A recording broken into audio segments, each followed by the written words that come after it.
हम लोग श्रीमद् भागवतम के तीसरे स्कंद के 22वें अध्याय को शुरू करेंगे। कर्दम मुनि तथा देवाहुति की शादी, परिणय। एक शादी तो कम से कम आई ठीक है, रुक्मिणी की शादी में टाइम है लेकिन एक शादी तो आई कम से कम। इस पर खूब शादी ब्याह चलेगा।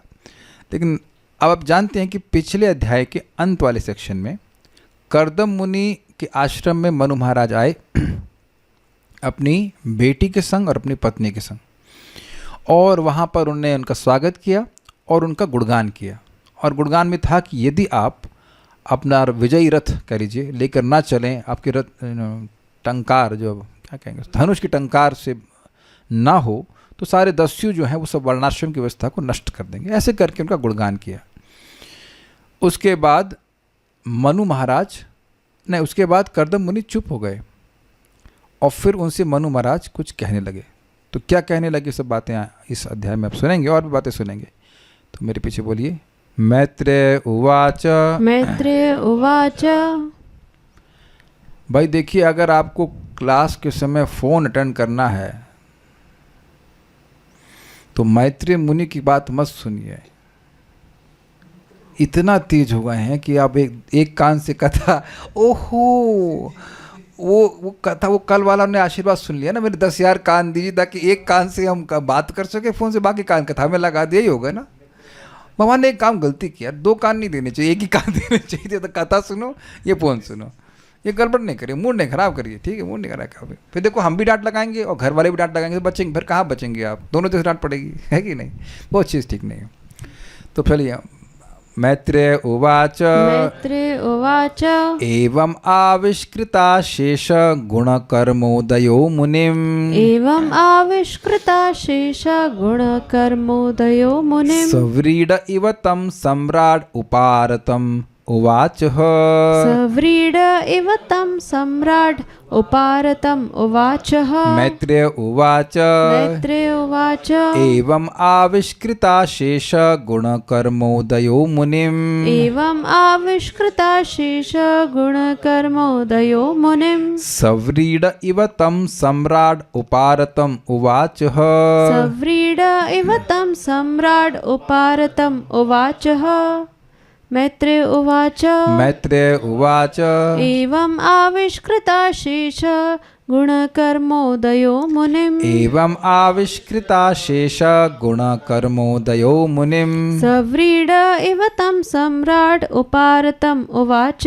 सव्रीड इव तं सम्राट् उपारतम् उवाच।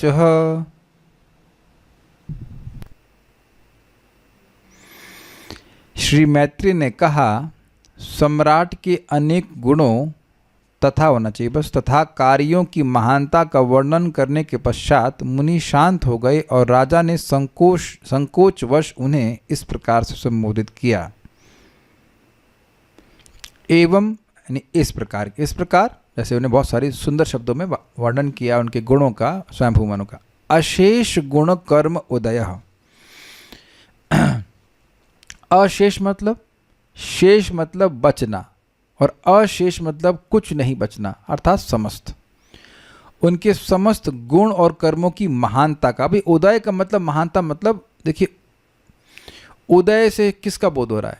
सूर्य का। तो सूर्य जब उदित हो रहा है तो वह उत्कर्ष को प्राप्त हो रहा है कि नहीं? राइजिंग। तो वही राइजिंग के सेंस में यहाँ पे अनुवाद किया गया महानता का। सूर्य जब ढल रहा है तो वह ढलने के अर्थ में है ना, मतलब वो नीचे जाने के अर्थ में है ना। तो उदय होना और अस्त होना, तो अस्त शब्द आएगा तो उसमें आप समझेंगे गुण जो हैं वो सूर्य के ढल रहे हैं, उसका तेज ढल रहा है ना। तो जब उदय की बात करेंगे तो आप जान रहे हैं कि उसके गुण बढ़ रहे हैं, उसका तेज बढ़ रहा है। उस अर्थ में उदय यूज करते हैं कि नहीं? तो यहाँ कह रहे हैं कि उनके गुणों और कर्म की उदय अर्थात उत्कर्ष का वर्णन किया। How the qualities of Manu Maharaj were glorious, ये अर्थ है इसका। उदय करते हैं पे महानता से, समझ गए। आविष्कृत से आपको कौन सा हिंदी का शब्द याद आ रहा है? वेदवादिनी बताइए। आविष्कृत जैसा सिमिलर शब्द आपने कभी सुना है हिंदी में? किसने बोला? वरुण ब्रह्म। आविष्कार। तो आविष्कार का मतलब क्या है? कोई चीज़ है लेकिन जगत में प्रकट नहीं, उसको आप प्रकट कर देते हैं। ऐसा नहीं कुछ सृष्टि कर देते हैं। एक्चुअली आविष्कार का मतलब ये नहीं। आविष्कार means you find out something. आप कह सकते हो इन्वेंशन, लेकिन एक्चुअली जो कोई जगत में वस्तु नहीं हो उसकी सृष्टि तो नहीं कर सकते हैं। वो यहीं की वस्तु को करके बेसिकली प्रकट कर दे रहे हैं। तो अब यहाँ की जो सामान्य भाषा में जो भी अर्थ हो, आविष्कृत का अर्थ होना चाहिए प्रकाशित। मतलब स्वयंभू मनु इस प्रकार के हैं, आप लोगों को कैसे मालूम चला? आप बताइए, स्वयंभू मनु के बारे में कुछ सुना था ना आपने पिछले अध्याय में? अच्छा, आप कुकिंग कर रहे हैं तब नहीं पता था। वरुण प्रभु, आपको पता चला स्वयंभू मनु के बारे में? कुछ पता चला कि वो क्या क्या करते हैं? कर्दम मुनि से। हाँ, तो कर्दम मुनि न्यूज़पेपर में छापे कि नहीं छापे कि ये ऐसे हैं, दामाद है भाई, दमाद नहीं, ससुर हैं, हमारे ससुर ऐसे हैं, ऐसे ऐसे ऐसे ऐसे है। तो इस प्रकार से सम्मान करके बोले तब ना। अगर मनु महाराज आते और कर्दम ऋषि बस प्रणाम करते और चुप रहते, तब आप क्या जानते और मैं क्या जानता? कोई भी व्यक्ति के गुणों को बोलने से समझ में आती है ना बात। ये ऐसे हैं, ये ऐसे हैं, ये जानते हैं, वो जानते हैं, इत्यादि इत्यादि। तो आविष्कार का अर्थ मतलब वर्णन किया गया, यानी प्रकाशित किया गया था। किसके द्वारा? मुनि, यानी कि कर्दम मुनि के द्वारा। तब सम्राट सव्रीड इव, महाराज मनु ने सकुचाते हुए से, मतलब एज इफ ही वॉज शाय। ये इवा पे व्याख्या हो रही है, इसलिए ध्यान दीजिएगा कि महाराज मनु थोड़ा संकोच कर रहे थे। उनका गुणगान किया गया और उससे वो संकोच कर रहे थे। वो क्यों कर रहे थे, आगे हम समझाएंगे। तम उपारतम, उन उपारत मतलब मौन, अर्थात इसमें दो अर्थ है उपारत के। निवृत्ति निरत मतलब वह बोल नहीं रहे थे, वो चुप हो गए थे। और दूसरा, वह जगत से विरक्त थे। ऐसे मुनि अर्थात कर्दम मुनि से ह उवाच, ह यहाँ पे आचार्य ने समझाया है, हर्ष को सूचित करता है। ह शब्द जो है ये अव्यय पद है, इसके डेक्लिनेशन नहीं होता, इसके कोई रूप नहीं बनते हैं। ह च, इसलिए यहाँ पे कई बार हम लोग ह शब्द को सुन चुके हैं। तो ह शब्द सर्टेनिटी के अर्थ में भी होता है और ह शब्द हर्ष के अर्थ में यहाँ पे बोला गया। शायद वीर राघवाचार्य कोई वो बोल रहे हैं, इसमें ह मतलब हर्ष से, बड़ी प्रसन्नता से बोले, संकोच किए और प्रसन्नता से भी उवाच अर्थात बोले। कौन बोले? मनु महाराज बोले, मैत्री मुनि नहीं बोले। मैत्री मुनि ये श्लोक बोले, लेकिन वहाँ मैत्री मुनि नहीं है, वहाँ पे कर्दम मुनि है और मनु महाराज है। कौन से मनु? स्वयंभू मनु। ये इस बातें याद रखिएगा, ऐसा ना कभी वैवस्वत मनु। ये बहुत पुरानी घटना है। देखिए, बहुत पुरानी घटना, इसलिए कुछ याद ना रहे तो आप लोग को दिक्कत नहीं है। स्वयंभू मनु किसको है ना, बहुत पुरानी घटना है ना, लेकिन आप लोग के लिए तो नहीं है ना, अभी तो सुन रहे हैं आप। तो श्लोक देख लीजिए। मैत्रेय वाच, मैत्रेय मुनि ने कहा, एवं इस प्रकार आविष्कृत प्रकाशित किया गया, अशेष गुण कर्मोदयो मुनिम, मुनि जिन मुनि ने अर्थात कर्दम मुनि ने उनके समस्त गुण और कर्मों को उत्कर्ष को प्रकाशित किया था। तम उन मुनि को सम्राट यानी कि पूरे विश्व के सम्राट स्वयंभू मुनि ने सव्रीड इव, व्रीड मतलब लज्जा और सव्रीड मतलब लज्जा से युक्त होते हुए, मानो लज्जा से युक्त होते हुए। इवा शब्द मानो के अर्थ में है। As if he was ashamed, embarrassed. उपारतम उवाच, जो उपरत थे अर्थात शांत हो गए थे या जो जगत से विरक्त थे, उनसे कहा। और ह मतलब बड़े हर्ष से कहा। ये सब बात श्लोक समझ में आ गया आपको। अब हम आगे बढ़ते हैं। श्रीधरी 22वें अध्याय में महर्षि कर्दम को भगवान विष्णु के आदेशानुसार मनु जी ने अपनी पुत्री को प्रदान किया, उसी का वर्णन किया गया। इस तरह जिन सम्राट के समस्त गुणों तथा कर्मों के उत्कर्ष का वर्णन किया जा चुका था, वे सम्राट मनु अपनी कीर्ति को सुनने के कारण कुछ लज्जित से होते हुए निवृत्ति परायण मुनि कर्दम से कहे। पर इतनी बात समझिए, वह ये बोल रहे हैं ना सव्रीड इवा, तो ये राजर्षि हैं, ये आजकल के जो टीचर लीडर हैं उनकी तरह नहीं कि हमारा लीडर कैसा हो, फलाना फलाना ऐसा हो, जितना हल्ला करते हैं तो वह खुश होते हों। देखिए एक बात यह भी है कि वह जान रहे कि कर्दम ऋषि अत्यंत महान ऋषि हैं और वह महान व्यक्ति उनके सामने ही प्रशंसा करना, यह उनको लज्जा का ही कारण बना। Is a devotee, he is humble. तो जो नम्र भक्त हैं या जो भक्त हैं वो नम्र होते हैं, उनकी प्रशंसा करेंगे तो उनको अच्छा नहीं लगता है। Is it sinking in? आप आगे जाकर के देखेंगे कि पृथु महाराज जो भगवान के अवतार हैं, उन्होंने यद्यपि भी महान कार्य नहीं किए हैं, उनका प्राकट्य भी हुआ है, लेकिन उनकी महिमा बोलने लगे तो कहने अभी तो मैंने कुछ कार्य किया ही नहीं, आप क्यों बोल रहे हैं? और साथ साथ वो ये कहते हैं कि जब भगवान का यश उपस्थित है तो आप मेरे बारे में क्यों बोल रहे हैं? तो this should be our check of humility. देखिए मैं बाह्य रूप से नम्र होने का बर्ताव कर सकता हूँ और करना भी चाहिए, अच्छा है, तब कम से कम झगड़ा नहीं होगा और लोगों को सम्मान दे पाएंगे। लेकिन हृदय में कितनी इच्छा है सम्मान प्राप्त करने की, that has to be checked. कुछ भी बाहर वाले को नहीं दिखाना। कभी कभी लोगों को लगता है कि मैं नम्र बर्ताव करूंगा तो लोग सोचेंगे कि मैं कितना नम्र हूं। समझा आपने? How humble I am, just see now, that is pride और नॉट? ऐसा भी देखा जाता है। अमानिना, वो मान की अपेक्षा नहीं करना। तो अब यहाँ पर कितनी सुंदर गुण यहाँ फिर आ रहा है स्वयंभू मनु का, कि यद्यपि पूरे विश्व के सम्राट हैं ना, लिखा है शब्द सम्राट, फिर भी सव्रीड इवा उनके, और ऐसा भी नहीं कि जो गुण उनके बताए गए वो झूठ हैं। ऐसा भी नहीं है कि गुण जो बताए गए वो नहीं है उनमें, वो हैं, लेकिन फिर भी वे लज्जा का अनुभव कर रहे हैं। क्यों? क्योंकि भक्त हैं इसलिए। ठीक है? और ऐसे लज्जा का अनुभव करके, क्योंकि उनका गुण बोल रहे थे, और ये एक अद्भुत बात है कि ये भी नहीं कि पब्लिक में बोल रहा माइक लेकर के, है पत्नी है और बेटी है उनके सामने तो बोल रहे हैं, फिर भी लज्जा का अनुभव कर रहे हैं। जो मैं इससे समझ पा रहा हूँ वो ये है कि भक्त हैं, देखिए वो, और एक ऋषि का अत्यंत सम्मान कर रहे हैं, तो उनको ये लग रहा है कि मैं इनके सम्मान का पात्र नहीं हूँ। और आगे इस बात को भी क्लियर भी करेंगे कि ब्राह्मणों के सेवक क्षत्रिय होते हैं, तो क्षत्रिय होकर के एक ब्राह्मण उनका गुणगान करे, और अभी जैसा महान ब्राह्मण, वह उनको लज्जा, इसी कारण से वो लज्जा का अनुभव कर रहे थे।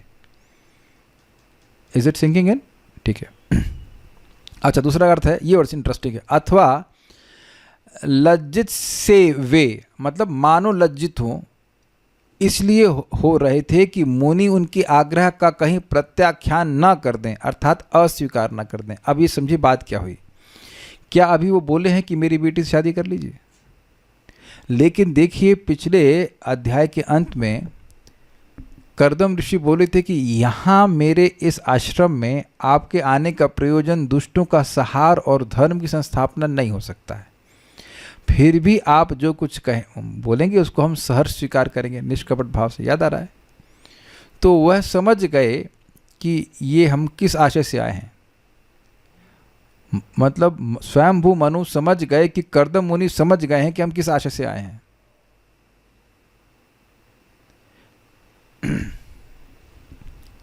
भाई ये तो जानते थे कि महान ऋषि लोग त्रिकालज्ञ होते हैं, सब चीज़ें जानते हैं, लेकिन वो समझ गए कि ये समझ गए हैं कि हम अपनी लड़की की शादी इनके पास प्रस्ताव लेकर के आए हैं।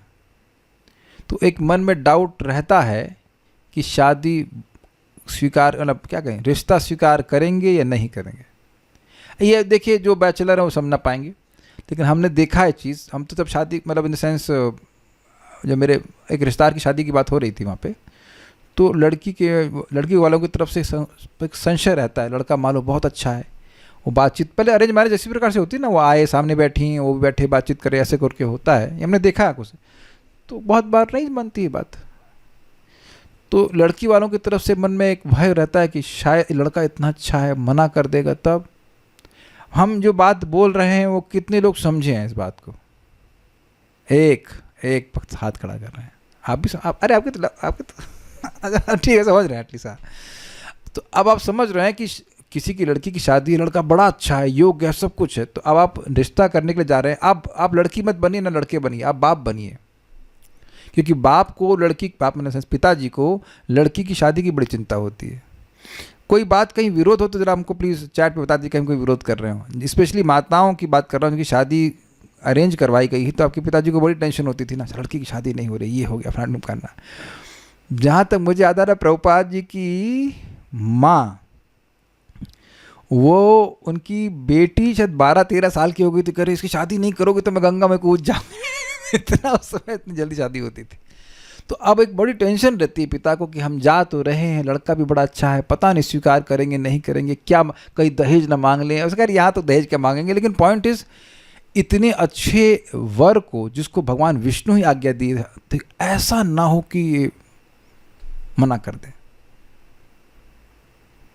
एक संभावना थी। तो इसलिए वह लज्जा का अनुभव कर रहे थे। क्या आप इस आशय को समझ पा रहे हैं? देखिए एक बात आप समझ लीजिएगा, मैं व्याख्या इसलिए कर रहा हूँ क्योंकि श्रीधर स्वामी ने व्याख्या करी ऐसे, ये दिख रहा है आपको। So you don't take it as material, you see you can see the emotions of Swayambhu Manu. वो बहुत प्रिय, आगे भी बड़ा स्पष्ट है, वो अपनी जब शादी हो जाएगी तो बहुत विरह का भी अनुभव करेंगे, और वो भी भागवत में मेंशन है। भक्त हैं लेकिन ऐसा नहीं कि इमोशंस नहीं अपनी बेटी के प्रति, बहुत प्रेम कर रहे हैं दिवाहुति से, ऐसा नहीं किसी के हाथ भी बांध देंगे। तो अब ये इंटरेस्टिंग बात है, you try to enter the emotions in that. देखिए पिक्चर यही दिखाई जाती तो कुछ लोग रो रहे होते हैं ना तो लोग, लेकिन हम आचार्यगण क्यों व्याख्या कर रहे हैं, they are entering into that श्लोक का कि क्या हो रहा है वहाँ पे, कुछ आप समझ रहे हैं। तो लज्जा का अनुभव कर रहे हैं कि कुछ अच्छा। एक अमेजिंग बात है, यद्यपि सम्राट हैं फिर भी संकोच है कि कहीं ऐसा ना हो कि मेरी बेटी को ये मना कर दे। इतने उत्कृष्ट ब्राह्मण है, शायद ये भी सोचते हैं अरे हम तो ब्राह्मण हैं, आप क्षत्रिय हो, शादी कैसे कर देंगे। तो इस कारण से वो लज्जा का अनुभव कर रहे हैं। ये लाइन समझ में आई आपको? नहीं समझ में आई? ब्राह्मण के पास अपनी लड़की जो क्षत्रिय है वो शादी कराने जाएगा तो आज भी ये सिस्टम है कि वो ब्राह्मण को उच्च जाति माना जाता है, तो वो संकोच करे कि हम कैसे उसको बोलें।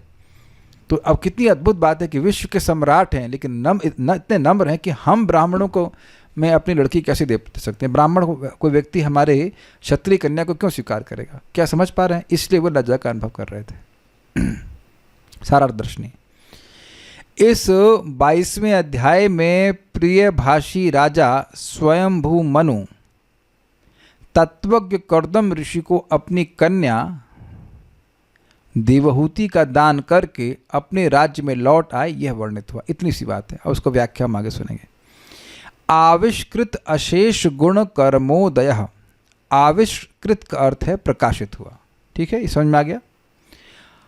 अशेष मतलब कि असीम गुण और कर्मों का उदय, यानी उदय अर्थात जिनका उत्कर्ष है वे सम्राट मनु। तो बेसिकली ये शब्द है आविष्कृत अशेष गुण कर्मोदय, ये किसका विशेषण जा रहे हैं? ये स्वयंभू मनु के जा रहे हैं। ऐसे सम्राट मनु थे जिनके महान गुणों के उत्कर्ष का विवरण प्रकाशित किया गया था कर्दम ऋषि के द्वारा। सीधी बात है।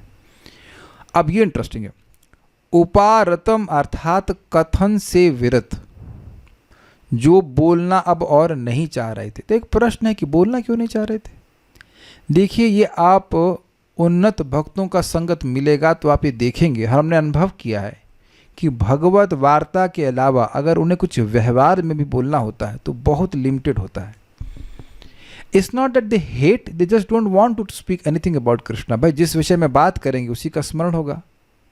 शास्त्र तो ये कहता है कि भाई 1 सेकंड का भी अगर विष्णु विस्मृति हो रही है तो बहुत बड़ा नुकसान है। तन हानि तन महत् छिद्रम,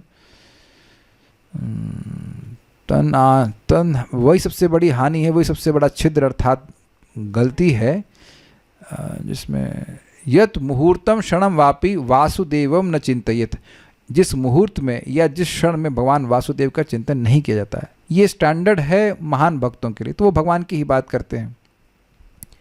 तो जितना बोलना तो वो बोल दिए, आगे वो चुप हो गए। तो इसीलिए कह रहे उपारतम, मतलब कथन से व्रत, और अनावश्यक नहीं बोल रहे हैं।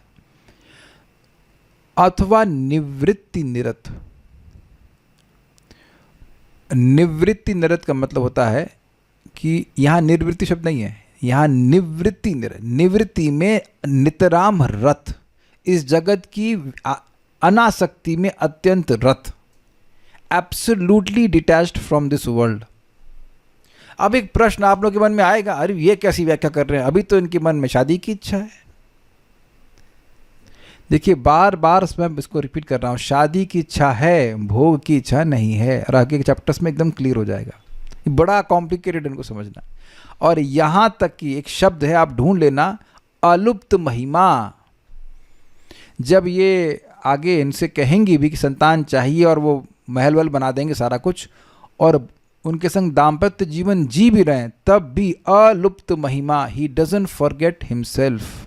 ये बहुत बड़ी प्रॉब्लम है जगत में। गृहस्थी में फंस करके व्यक्ति बिल्कुल भूल जाता है कि वो है कौन। ये अंधकूप हम काहे को कह रहे हैं, इसीलिए तो टॉर्च जलाने का मौका भी नहीं मिलता उसका इस अंधकूप में, मतलब कथा सुनने का ही मौका नहीं मिलता, अंधकार में पूरा जीवन बीत जाता है। कुछ समझ रहे हैं? लेकिन अलुप्त महिमा शब्द आप देखने मिलेगा आपको, अलुप्त महिमा, उनकी महिमा लुप्त नहीं हुई, उनकी अवेयरनेस कभी डाउन नहीं हुई। बहुत बहुत कुछ कह सकता हूँ, लेकिन एक बात हम लोग भगवद गीता में सुने हैं कि जो व्यक्ति की चेतना पवित्र हो जाती है वो भोगों में रहते हुए भी उनसे लिप्त नहीं होता। रसो वर्जम रसोप्यस्य परम दृष्टवा निवर्तते। भोग हैं लेकिन इंद्रियां विषयों में जा भी रही हैं, लेकिन उनको उसमें रस समाप्त हो गया है। मैं समझा पा रहा हूँ? आप लोगों को जिसको सीखना हो वो श्लोक को और डिटेल में सुन सकते हैं। विषया विनिवर्तन्ते निराहारस्य देहिना रस वर्जम रसोप्यस्य परम दृष्टवा निवर्तते।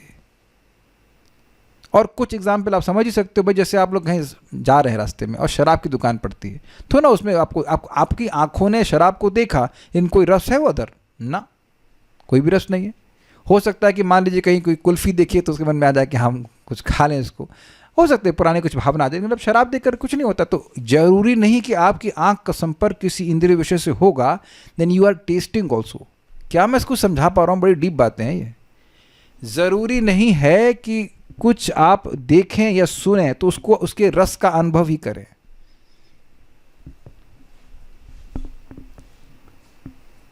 Is that sinking in? अभी तो बातें और क्लियर होंगी, लेकिन मैं समझाना चाह रहा था कि कहीं ये डाउट ना कर लीजिए कि शादी की इच्छा है तो भोगों की भी इच्छा है। और क्लियर समझ लीजिएगा कि शादी हो जाएगी, आप देखेंगे तो उनको पत्नी का ही ध्यान नहीं रहेगा। जब पत्नी का ध्यान नहीं है तो भोग का ध्यान रहेगा। कोई गृहस्थ यहाँ कह सकते हैं कि शादी करने के बाद उनको पत्नी का ही याद नहीं रहा। This is amazing person. इसीलिए बोल रहे हैं निवृत्ति निरता। ये इसमें कोई विरोध अनुभव नहीं करना चाहिए। और भी देवाहुति ऐसी पत्नी। आसक्ति शून्य कर्दम ऋषि से कहा, अच्छा, सव्रीढ़ इव, सव्रीढ़ मतलब व्रीड़ा के साथ, यानी लज्जा, मानो लज्जा के साथ, अपनी प्रशंसा सुनकर लज्जित हुए जैसे, ये तो क्लियर है, अथवा परमार्थ परायण उस मुनि से व्यवहारिक बातें कहनी होंगी इस कारण लज्जित। ये समझे बात? ये भगवान के भक्त हैं, भगवान का दर्शन करके आए हैं और इनसे हम कह रहे हैं कि लड़की से शादी कर लो, तो बात तो कुछ इंग्लिश में कहते हैं disparity. There is lot of disparity in this two kind of talks. परम पूज्य राधा गोविंद महाराज अपने प्रवचन में कहते हैं कि कभी कभी गृहस्थ लोग सन्यासी को भी कहते हैं, महाराज जी आप तो बहुत स्थान पे जाते होंगे, कोई लड़का हमारी लड़की के लिए मिल जाए तो बता दीजिएगा। मुझे याद है मेरी माँ तब जीवित थी, तो कायस्थ फैमिली से हैं, तो परम पूज्य वृंदावन चंद्र महाराज को भी कोई कायस्थ भक्त बोले कि हमारी लड़की है, कोई लड़का हो, तो मेरी माँ को महाराज पूछे, महाराज को तो इसमें इन्वॉल्वमेंट नहीं है, लेकिन महाराज जी बोले कि आप कहीं किसी लड़के को जानती होंगे तो उसे इंट्रोड्यूस करा दिए। लेकिन फिर भी महाराज को बोला ना कोई। और अभी भी हम एक व्यक्ति को बोले, हाँ वो महाराज जी को बोले हैं हमारी लड़की ढूंढने के लिए। यार महाराज को आप लड़की ढूंढने के लिए बोल रहे हैं? सही में मैं नाम नहीं रख सकता महाराज का, लेकिन सही में वो महाराज को बोले हमारे लिए कोई लड़की ढूंढ दे। तुमको ढूंढो, संन्यास इसीलिए लेते हैं, लड़की ढूंढे।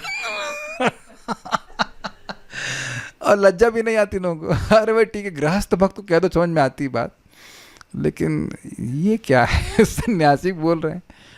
एनीवेज, तो हम खाली ये बोलना चाह रहे हैं कि ये इनको लज्जा हो रही। भाई ये समझ रहे हैं, आपने सुना था इनके लिए शब्द आया था धर्म कोविद, तो ये समझ रहे हैं कि कर्दम ऋषि कितने महान भक्त हैं, निरासक्त व्यक्ति, और उन्हीं से अपनी लड़की की शादी की बात कर रहे हैं। एकदम काइंड ऑफ लौकिक बात है, तो उनको लज्जा हो रही, इनसे क्या हम बात कर रहे हैं। तो ये कितने कारण हुए लज्जा के? एक तो अपनी प्रशंसा सुनकर लज्जित हुए, दूसरा उनके मन में था कहीं ऐसा ना हो कि ये मना कर दें, तो उनको संकोच हो रहा था, और तीसरा कि एक महान भक्त जो भगवान की प्राप्ति में लगा है उससे लौकिक बात करना ये अच्छा बात नहीं है। तो 3 कारण से वह लज्जित हो रहे थे। तो इवा शब्द की इस प्रकार से व्याख्या है। एक श्लोक हम और लेंगे, देखते हैं, उसके बाद फिर रुकेंगे। अब एक बड़ी मजेदार बात है और लिंक सुनकर के हम बड़े खुश हुए। भाई श्लोक ये बोल रहा है कि ब्रह्मा जी के मुख से ब्राह्मण प्रकट हुए और वेद का ज्ञान हुआ है विस्तार करते हैं। अब इसका कोई लॉजिक है यहाँ पे? कोई लॉजिक समझ में आया? एकदम से ही बोलना क्यों शुरू कर दिया ब्राह्मण ये? तब श्रीधर स्वामी बड़ा मजेदार बात बोलते हैं, हमको बड़ा अच्छा लिंक। वो कहते हैं कि देखिए, शादी के लिए कुछ कनेक्शन बनाना पड़ेगा ना। लड़की है क्षत्रिय और लड़का है ब्राह्मण, लड़का कह लीजिए ऋषि जो है वो ब्राह्मण है। तो ये समझा रहे हैं कि देखिए, सृष्टि की शुरुआत से ही ब्राह्मणों और क्षत्रियों का बड़ा आपस में स्ट्रांग संबंध है। ब्राह्मण भगवान के मुख से आए हैं और क्षत्रिय हाथ हमेशा ही ब्राह्मणों की रक्षा की है, या हृदय से भी बोल सकते हैं, ब्राह्मण को हृदय बोल रहे हैं। तो इनका आपस में बड़ा क्लोज कनेक्शन है। ब्राह्मणों ने क्षत्रियों की रक्षा करी है और क्षत्रियों ने ब्राह्मणों की रक्षा करी है। तो ऐसा नहीं है कि हम लोग अलग हैं कोई, तो इसलिए मतलब संबंध जुड़ सकता है, इसलिए कह रहे हैं। समझे बात? अब कुछ समझ में आ रहा है आप लोगों को? वो कह रहे हैं कि ब्राह्मण जो है मुख से प्रकट हुए हैं या हृदय हैं भगवान के, और हम लोग हाथ हैं, तो ये तो एक दूसरे से हमारा मतलब कोऑपरेशन चलता ही रहता है। ऐसा नहीं कि हमारा कोई संबंध नहीं जोड़े हैं, इसलिए हमारी लड़की आपके यहाँ ब्याही जाए तो कोई कठिनाई नहीं है। तो अपने संकोच की निवृत्ति के लिए ये सब बातें बोल रहे हैं। Very nice, if you can appreciate it be very very nice. उम्मीद है कि आप समझ पा रहे होंगे। तो हम चलो सुनते हैं। मनुर उवाच ब्रह्मा सृजत स्वमुखतो युष्मानामात्मपरीप्सया। ब्रह्मा सृजत स्वमुखतो युष्मानात्मपरीप्सया। छन्दोमयस्तपो विद्या योगयुक्तान् अलम्पटान्। छन्दोमयस्तपो विद्या योगयुक्तान् अलम्पटान्। मनुर उवाच ब्रह्मा सृजत स्वमुखतो युष्मानामात्मपरीप्सया। ब्रह्मा सृजत स्वमुखतो युष्मानात्मपरीप्सया। ब्रह्मा सृजत स्वमुखतो युष्मानात्मपरीप्सया। ब्रह्मा सृजत स्वमुखतो युष्मानात्मपरीप्सया। छन्दोमयस्तपो विद्या योगयुक्तान् अलम्पटान्। छन्दोमयस्तपो विद्या योगयुक्तान् अलम्पटान्। बोलिए। मनुर उवाच ब्रह्मा सृजत स्वमुखतो युष्मानात्मपरीप्सया। ब्रह्मा सृजत स्वमुखतो युष्मानात्मपरीप्सया। छन्दोमयस्तपो विद्या योगयुक्तान् अलम्पटान्। छन्दोमयस्तपो विद्या योगयुक्तान् अलम्पटान्। बहुत अच्छा श्लोक है। मनु ने कहा, वेद स्वरूप ब्रह्मा ने वैदिक ज्ञान के विस्तार हेतु अपने मुख से आप जैसे ब्राह्मणों को उत्पन्न किया है, जो तप, ज्ञान तथा योग से युक्त और इंद्रिय तृप्ति से विमुख हैं। देखिए, एक बात थोड़ा समझना होगा। पहले हम लोग जब सृष्टि के बारे में सुन रहे थे तो हमने सुना था कि ब्रह्मा जी छंदोमय अर्थात वेद मूर्ति, वेदमय है। मतलब वेद किस रूप में प्रकट हुए? मंत्रों के रूप में। मंत्र के अलावा तो वेद कुछ है नहीं। तो ब्रह्मा जी के चारों मुखों से विभिन्न प्रकार के वेद और उपनिषद प्रकट हुए थे। ये हमने किसी चैप्टर में पढ़ा था, हमको याद नहीं कि क्या चैप्टर है, लेकिन इसी स्कंद में हम पढ़ चुके हैं। जैसे सूर्य तेजोमय है कि नहीं, तेज से बना हुआ है, वो एक देवता के रूप में भी है लेकिन तेज प्रकाश के रूप में भी है। तो इसी प्रकार से ब्रह्मा जी का शरीर बुद्धि से बना हुआ है, ये बात भी हम सुनते हैं। और यह भी सुना है कि वो वेदमय है उनके मुखों से, और जहाँ तक मैं स्मरण आ रहा है उनके अंगों से भी था। I am not wrong. मुख से तो था ही, स्पष्ट था, बाकी भी कुछ था मैं भूल रहा हूँ। इससे ये गायत्री प्रकट हुआ, ये प्रकट हुआ। बड़े कॉम्प्लिकेटेड श्लोक हमने सुने थे, वो डिस्कशन कर चुके हैं, लेकिन वो पूरा उनका जो वपु है वह वेदमय है। तो उसकी बात कर रहे हैं कि वो ब्रह्मा ने ज्ञान के विस्तार हेतु अपने मुख से आप जैसे ब्राह्मणों को उत्पन्न किया है, इसीलिए ब्राह्मणों को भगवान का मुख कहा जाता है। ये जो ब्राह्मण भोजन है, समझते हैं इसका मतलब? आप लोगों ने कई बार ब्रह्म भोजन करवाया होगा शायद, इसमें श्राद्ध वगैरह समय कराते हैं। तो उसका प्रयोजन क्या है? ब्राह्मणों को भगवान का मुख कहा जाता है। तो उनको, उनके मुख में आप कोई भोजन देते हैं तो ये माना जाता है कि वो भगवान के मुख में जा रहा है। शास्त्र के अनुसार है। लेकिन कौन से ब्राह्मण?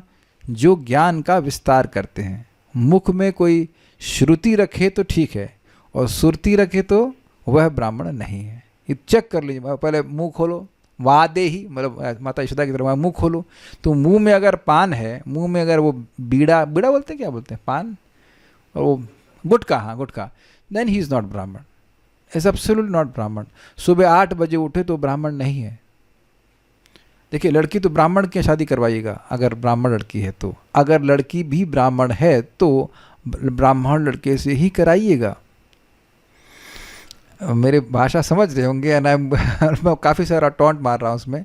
लड़की भी अगर ब्राह्मण है, 4 बजे 5 बजे उठती है, तब ब्राह्मण के शादी कराइएगा। वो भी कम से कम 4 बजे तो उठना चाहिए। एक भक्त हमको दिख रहे हैं तो बता रहे थे कि पिताजी ब्राह्मण हैं और वो कुछ करते हैं, लेकिन प्याज लहसुन नहीं छोड़ते। ब्राह्मण कैसे? ब्राह्मण होकर प्याज लहसुन खाते हैं, यानी थोड़ा ब्राह्मण। और उनको चैलेंज कीजिए, आप भक्ति की बात छोड़ दीजिए, चैलेंज कीजिए कि आप ब्राह्मण हैं तो आप कैसे खा रहे हो भाई?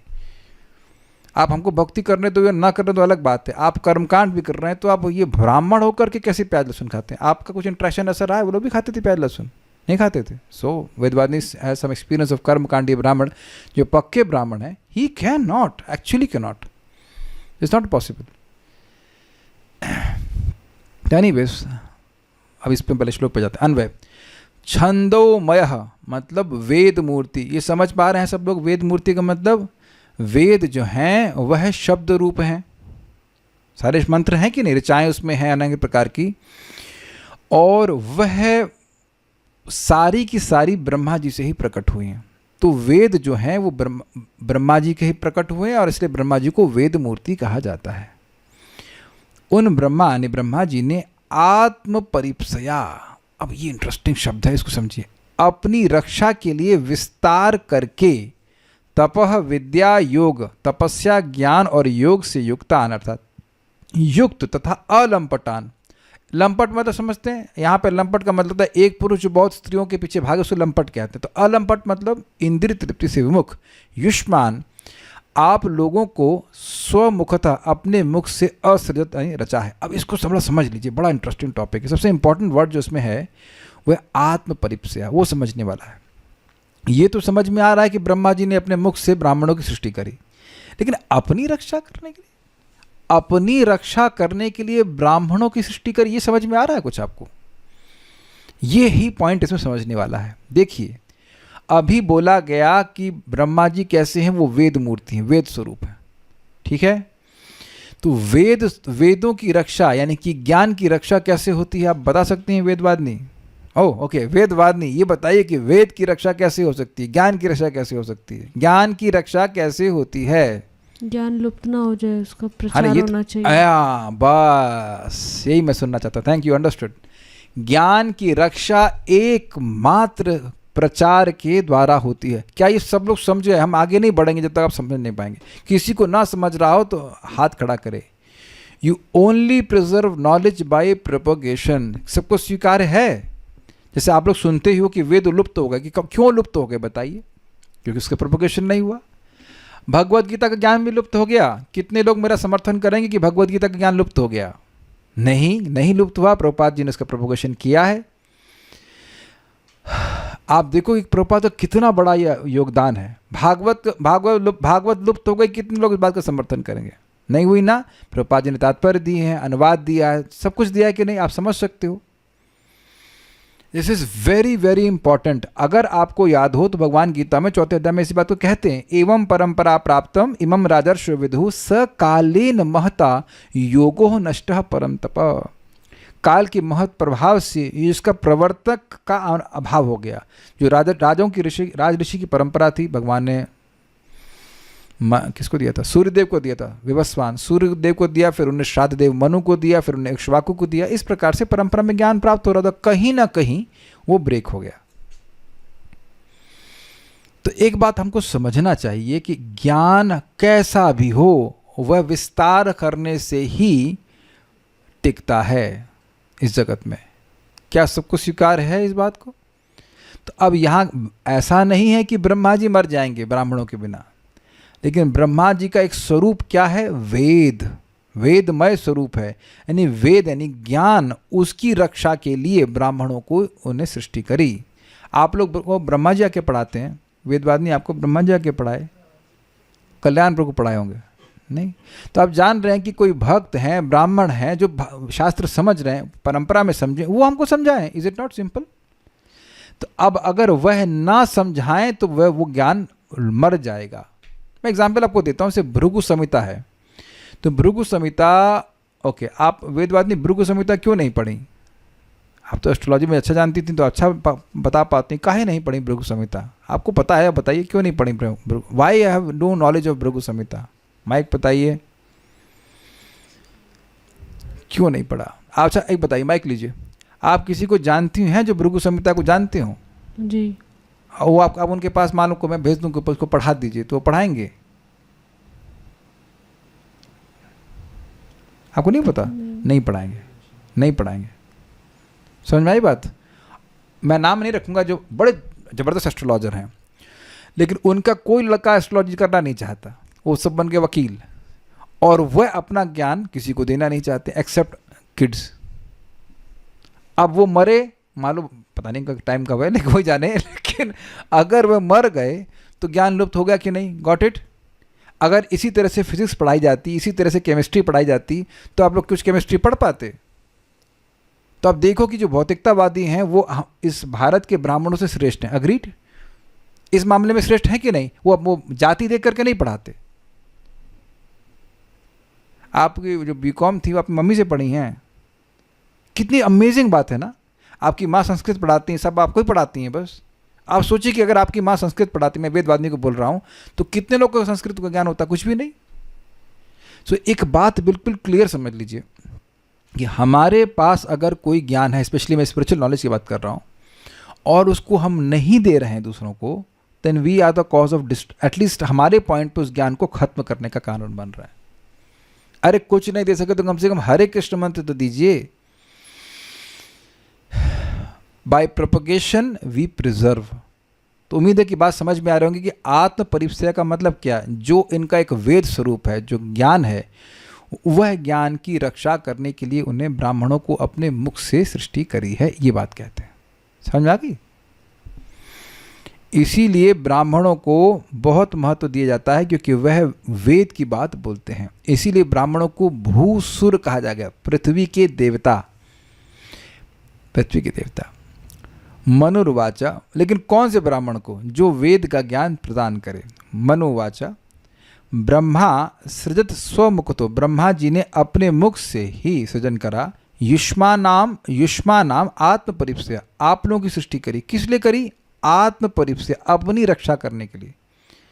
ब्रह्मा जी ने अपनी रक्षा करने के लिए। हाँ, क्यों? तो इस नाम वहाँ पे विशेषण दे रहे हैं ब्रह्मा जी का, छंदोमय, क्योंकि ब्रह्मा जी छंदमय हैं, वेदमय हैं। तो उस वेद के ज्ञान की रक्षा करने के लिए आप लोगों की सृष्टि करी। समझा क्या? कैसे मैं हूँ? मान लीजिए पूछे तो कह रहे हैं तपह यानी तपस्या, विद्या मतलब विद्या ज्ञान, और योग से युक्त। योग का बड़ा स्पष्ट अर्थ है भगवान के भक्त।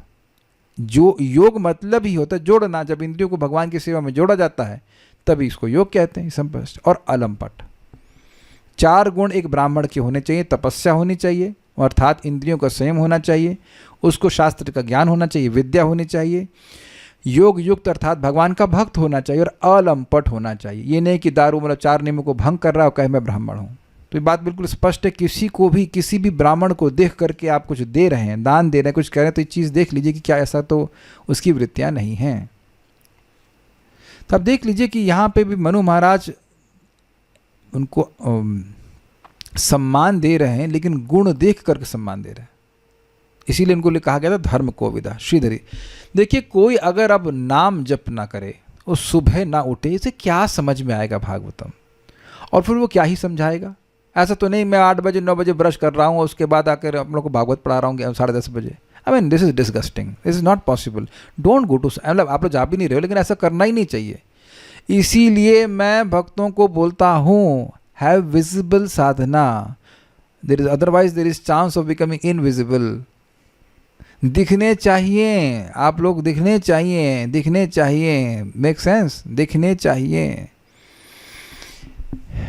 इतना आसान भी नहीं होता है ब्राह्मण, इतना आसान भी नहीं होता, मतलब है तो आसान, नाम जप करो कोई दिक्कत नहीं, लेकिन दिखने चाहिए। There is a tendency to become invisible. कल मैं बस में था और अब कुछ काम के लिए था, बस 11 बजे का समय था, तो मैं एक भक्त को कॉल किया 11 बजे को घबरा गए, बोले क्या हो गया? हमने कहा कल सुबह कैसे उठोगे? उठे नहीं। प्रभु जी 11 बजे क्यों कॉल कर रहे हैं? हमने कहा डॉक्टर के बारे में बताना था, लेकिन कैसे सुबह उठोगे आप? और नहीं उठ पाए, नहीं उठ पाए। A Brahman is very attached to Brahma Muhurt. A Brahmana is super attached to Brahma Muhurt. Brahma, Brahma, Brahma, Brahma. If you are not attached to Brahma Muhurt, you are not a Brahmana. प्रपात पहले ही बोल चुके हैं ना, ब्रह्मचारी इन्हीं के बारे में बोले थे ना, ब्रह्मचारी के बारे में। ब्रह्मचारी 7 बजे 8 बजे नहीं उठते हैं। हमारा कर्तव्य से बातें बोलना। श्रीधरी, आप मेरी पुत्री के साथ विवाह करें, इस बात को कहने की इच्छा से आप लोगों तथा हम लोगों के संबंध को परमात्मा ने पहले से ही बना रखा है। इस बात को 1.5 श्लोकों से मनु ने कहा है। हमको बहुत मजेदार लिंक लगा था। समझ पाई बात को? अरे इतनी पाई, अभी तो थोड़ी देर पहले समझाया था आपको। ऐसा नहीं कह रहे हम तो ब्राह्मण हैं, आप क्षत्रिय हैं, ऐसे शादी कैसे हो जाएगी? अच्छा, यहाँ जिन माताओं की प्रभु जी शादी होने वाली है, ये होने की प्लानिंग है, क्या घर में बवाल नहीं है? अगर इंटरकास्ट कैसे कर लेंगे, है ना? इंटरकास्ट कैसे कर लेंगे? तो यहाँ आप सोचिए, आज आप कलयुग में 2025 में ये सोच रहे इंटरकास्ट कैसे कर लेंगे, इंटरकास्ट कैसे कर लेंगे। तो उस जमाने में सतयुग में नहीं सोचते होंगे भाई इंटर जाति कैसे हो जाएगी शादी। तो कह रहे नहीं नहीं नहीं, ब्रह्मा जी ने हमारे एकदम बॉन्डिंग बना के रखी हुई है। बिल्कुल, क्षत्रिय और ब्राह्मणों की बड़ी बॉन्डिंग है भाई, तो इसलिए शादी में कोई दिक्कत नहीं है। I was just amazed. मैं जब तैयार कर रहा था उसको सोचता इस पर क्या लिंक बोलेंगे। अच्छा, एक बात बता दीजिए, किसी की दम है कि वो इस लिंक को सोच सके? अगर आप श्लोक पढ़ लिए, मैं पूरे अध्याय को पूरे टेक्स्ट पढ़ लिया था कल, but you can not in मतलब वियर्डेस्ट ऑफ योर ड्रीम्स आप सोच भी नहीं सकते कि ये लिंक हो सकता है। इस तरह से वो सोच रहे हैं। इस श्रीधर स्वामी जी के ऊपर स्पेशली भगवान नरसिंह देव की कृपा है। तो ये सब बातें हैं। तो 1.5 अभी आज तो अगला नहीं कर पाएंगे, लेकिन एक श्लोक में बता रहे हैं कि ब्रह्मा जी के मुख से ब्राह्मण आए हैं, क्षत्रिय उनके हाथ से आए। उनका हाथ और मुख, शरीर का बड़ा, हाथ और मुख का बड़ा कनेक्शन होता है। तो इसलिए हमारा कनेक्शन तो भगवान ने, विधाता ने हमारा कनेक्शन रखा हुआ भाई। तो शादी भी कोई दिक्कत नहीं। हम आपको शादी के लिए प्रपोज कर रहे हैं हमारी लड़की, तो उसमें कुछ गलत नहीं कर रहे हैं। आत्म परिप्स्या का अर्थ है अपने शरीर की रक्षा की इच्छा से। परिप्स्या का मतलब है परितः प्लस इप्स्या। इप्स्या मतलब इच्छा, परितः मतलब अच्छे से। तो अपनी रक्षा करने की बहुत अच्छे से जो इच्छा थी, उससे आप, उस कारण से आपने ब्राह्मणों की सृष्टि करी। छंदोमय शरीर की रक्षा वेदों का प्रवर्तन है। ये समझे बात? छंदमय मत, छंद समझते हैं ना, वर्सेस। तो वेद जो है वर्सेस मतलब श्लोकों से युक्त हैं, तो वो भी ब्रह्मा जी का एक स्वरूप है। तो उसकी वेद की रक्षा करने का एक ही मात्र तरीका है कि वेदों का प्रवर्तन होना चाहिए। आपको अगर याद हो तो वेदव्यास जी ने अपने अलग अलग शिष्यों को अलग अलग ग्रंथ दिए। किसी को यजुर्वेद दिया, किसी को सामवेद दिया, किसी को पुराण दिए, किसी को क्या था उपनिषद आदि दिए। तो हम लोग प्रथम स्कंद में सुने, डिटेल में भूल गया, लेकिन वो उनको समझाया कि वो आगे उसमें लिखा तत्शिष्य शिष्य ऐसे करके उनके शिष्यों के शिष्य ऐसे होते रहे और उनका प्रवर्तन होता रहा विभिन्न प्रकार की ज्ञान का। जैसे मैं एग्जाम्पल दूँ, सामुद्रिक शास्त्र पता है आपको? आपके माथे को देख करके व्यक्ति बता सकता है कि भविष्य क्या। और मैं एक व्यक्ति से मिला हूँ, उनका नाम है बालाजी करके, वो उधर आपका जो रंगनाथ का टेम्पल है समवेयर, वहाँ पे कहीं पुजारी हैं। तो केवल माथा देख करके बता देंगे आपका एग्जैक्ट भविष्य क्या है। अब वो शास्त्र गया कि नहीं? उसका वो ज्ञान का प्रवर्तन नहीं कर रहे हैं, ना लेने वाले हैं ना देने वाले हैं, तो वो खत्म हो गया। ये बात है। इसीलिए प्रभुपाद जी चाहते थे कि हम लोग ग्रंथों को पढ़ें, नहीं तो ये ज्ञान पूरी तरह से लुप्त हो जाएगा। We will be only ringing bells and nobody will be knowing why one is ringing bells. घंटी बजा रहे हैं, काहे को बजा रहे हैं? ठीक है। तो छंदोमय शरीर की रक्षा वेदों का प्रवर्तन है। मतलब वेद का रक्षा होती है उनके प्रोपोगेशन, डिसमिनेशन बोलते हैं, क्या बोलते हैं उसको? प्रोपोगेशन बोलते हैं। उस ज्ञान को देना, आगे बढ़ाने से, पढ़ाने से। उसकी इच्छा से ब्रह्मा जी ने आपकी, उसकी नहीं, उस इच्छा से होना चाहिए, उस इच्छा से ब्रह्मा जी ने आप ब्राह्मणों को अपने मुख से प्रकट किया है। ये बात समझ में आ गई?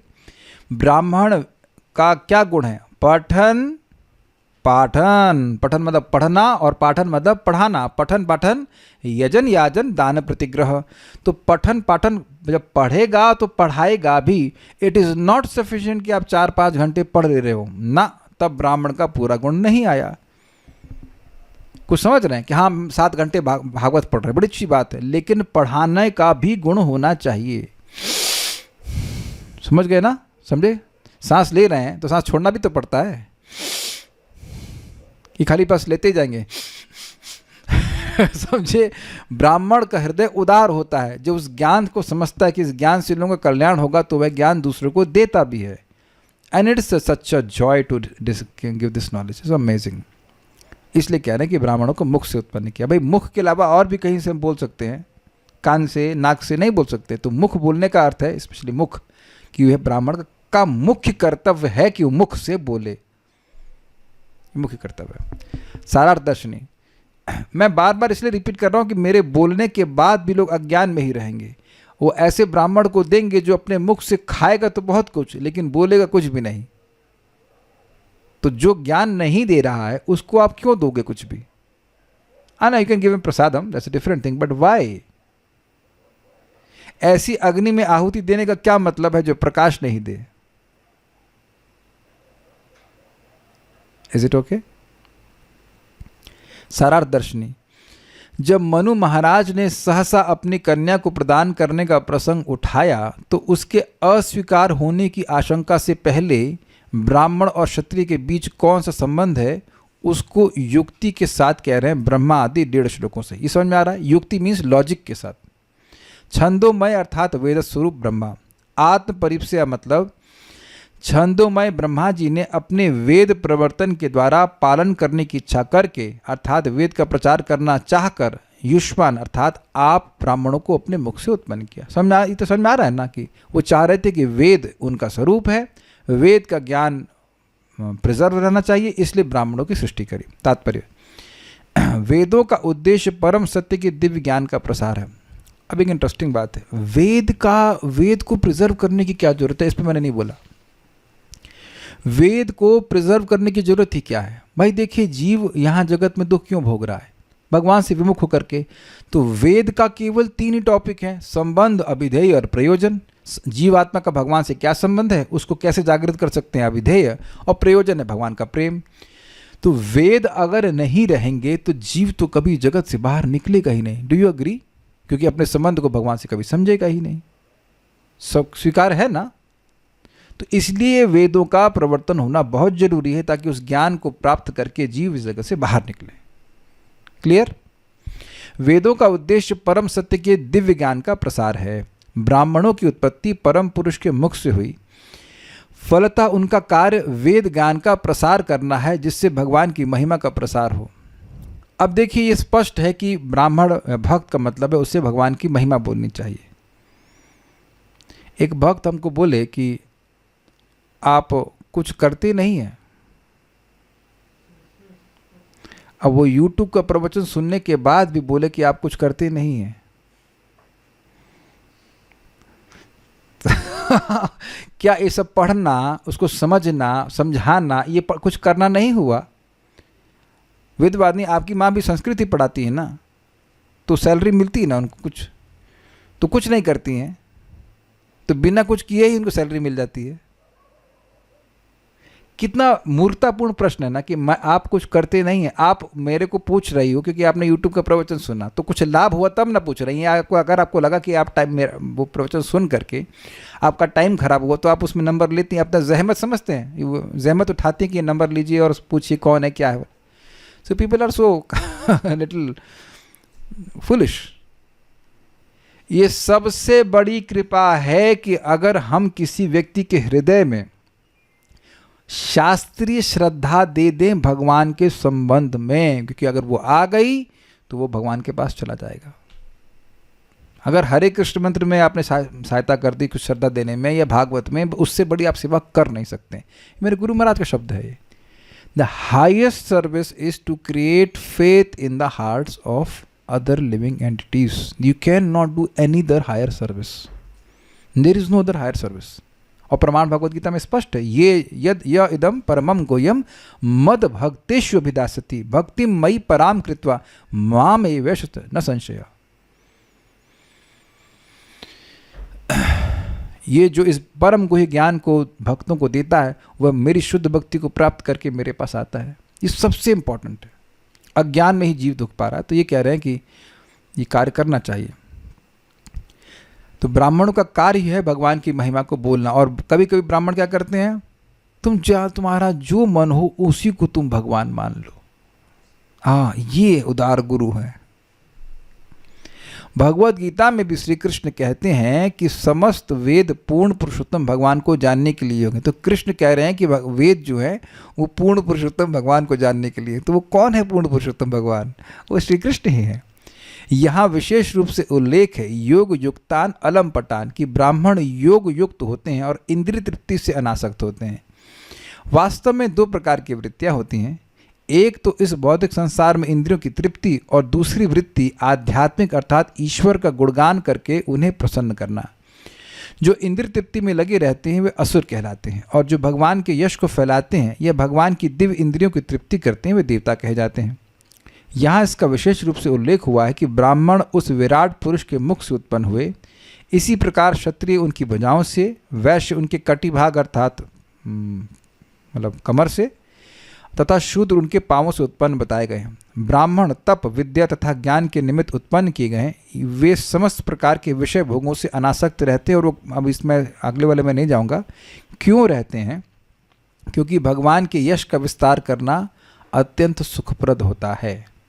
एक बहुत सिंपल सी बात है कि कोई लड़का अगर इंजीनियरिंग की तैयारी कर रहा है तो स्वभावतः वह मूवीज़ नहीं देखता है, क्योंकि उसका लक्ष्य जो है वो पढ़ाई करना है, इंजीनियरिंग में क्वालिफाई करना है।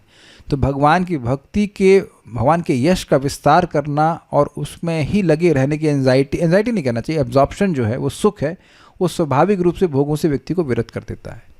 It's very simple. कोई कुछ पूछना चाहते हैं? अब क्षत्रियों के बारे में कल बताएंगे, उसका रिलेशनशिप कल बताएंगे। कर्दम मुनि को तो भगवान ने सब बातें कहीं कि मनु महाराज आएंगे, लेकिन मनु महाराज को किन्होंने बताया कि आप कर्दम मुनि के पास जाएं? क्या नारद जी ने? हाँ, नारद जी ने, और कुछ नहीं। So will stop here. Shrimad Bhagavatam की जय, श्रील प्रभुपाद की जय, निताई गौर प्रेमानंदे।